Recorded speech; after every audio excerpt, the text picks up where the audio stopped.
I mean, I'm sure it was tough. We were talking back there about the Steve Madden speech, which I thought was incredible. Yeah.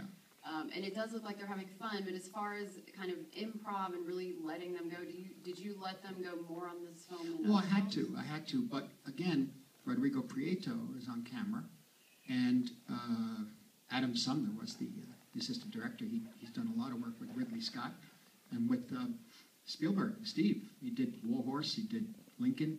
It's perfect for this, I thought. So, and he was able to wrangle everyone in the frame for me. Background. There were a lot of people in many scenes, so he was able to get all that worked out for me before I even got on the set, so that I wanted them to, in a sense, be naughty in a way, to behave badly. I wanted them to listen to me, but, you know, sometimes they didn't listen. But I saw where they were going sometimes. But this is all based on the script, all based on what we had on the page. The page would change, there's no doubt, and it would change sometimes, a lot of the times when we're shooting. And for example, yes, there's two scenes I could point out, many scenes, but these two real fast. One is the, you know, if you're going to have if you're in a world where you think throwing little people against walls is a funny thing, then, you know, it's a nice thing to do, gets everybody, you know, appreciation for the week's work or whatever. Then there has to be a meeting. You just can't have these guys come in and throw them, so you have to have a meeting. Now, imagine that meeting.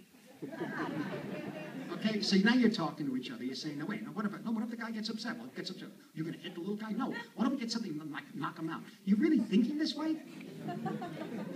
This is where are we? And so we started with that in the script, and it's in the book. But then Jonah would come up with, you can't look them in the eyes.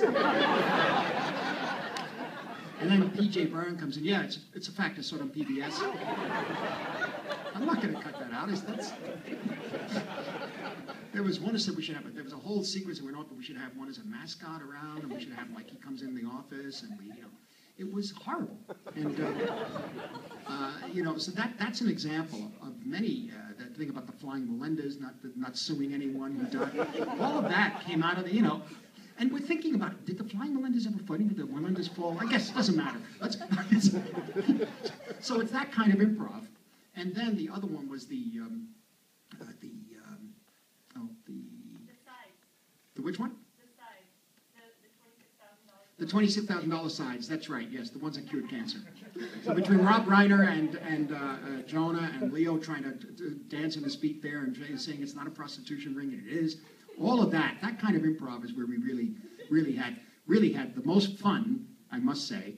But I did know, I told Rob at the end of it, I said, he's going to annoy you so much, you're going to have to just try to hit him. He's so annoying. But that scene went on quite a while in our original rough cut, but it just digressed too much. But it was quite funny, we thought. But also where he said, I think it's in the script, where he said, they allow for T&A. I said, no, T&E. I said T&E. No, you didn't. And it went on. So I said, let's go into that. What is that about? Let's get into that. And the other big scene that was really rewritten, that was not improvised, but it was this key scene, I think, for us in the film, which is the centerpiece of the picture, where he is told by Bo Dietl, who is a real private detective, do not call the FBI. Don't do it. He's smart, you're dumb. Okay? That's it. That's the reality. Of course, okay, no problem. Cut. He's on the yacht. He hasn't come over. He's going to feel him out. Well, how would you feel out this? Everybody, in their minds, everybody, you could buy anybody. A lot of people's minds.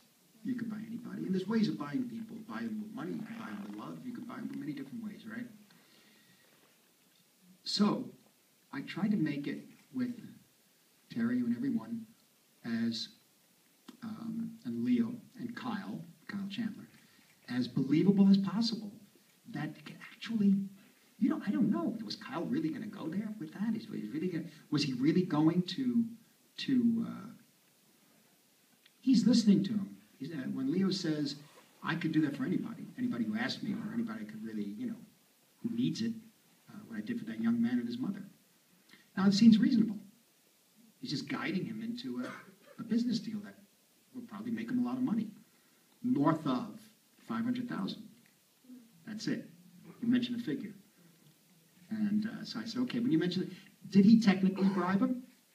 You see, it's the old story. When somebody gets caught doing something that's really bad, you know, and if their response is, it's legal, you know they're guilty.